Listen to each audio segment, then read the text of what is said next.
Yes, be ready for the dictation. Start.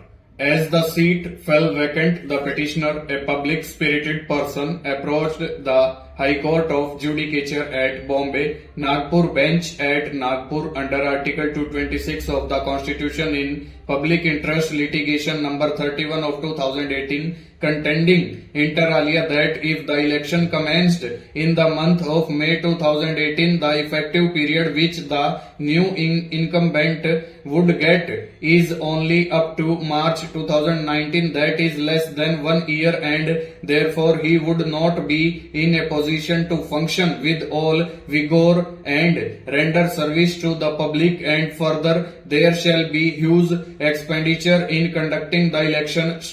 He had drawn support from report number 255 of the Law Commission of India on electoral reforms. Reliance was placed on section 151A of the Act to substantiate the stand that holding of election was not permissible under the said provision stanza.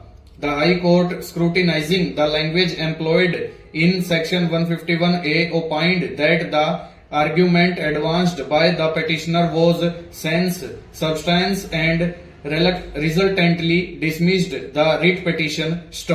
We have heard Mr. Vikas Singh, learned senior counsel, along with Miss Ananga S. Desai, learned counsel for the petitioner stanza. The dates pertaining to the holding of election and the resignation are not controverted. Further, it is not a case where an election petition was pending against the elected candidate before the High Court. It is also not in dispute that the general election to the Lok Sabha is to be held in June 2019 stanza. The aforesaid provision commences with a non-obstante clause and clearly states that notwithstanding anything contained in section 147, section 149, section 150 and section 151, a by-election for filling any vacancy referred to in any of the said sections shall be held within a period of 6 months from the date of the occurrence of the vacancy. The holding of election is controlled by a rider, namely that the remainder of the term of a member in relation to a vacancy is less than 1 year. It is further postulated therein that if the Election Commission, in consultation with the central government, certifies that it is difficult to hold the by-election within the said period, the principal part of the provision contained in section 151A would not apply. In the present case, we are not concerned with the second postulate, for what has emerged for consideration singularly pertains to the concept of period stanza.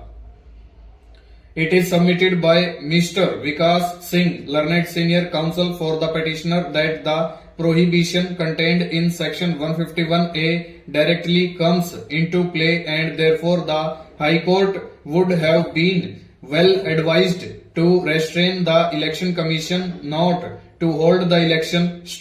It is further propounded by him that the amount to be spent from the exchequer on holding of an election ultimately casts a burden on the taxpayers, and additionally the elected candidate will only have some ceremonial role, since he would not be in a position to do anything for the members of the Electoral College, and therefore the election should not be allowed to be conducted. Over.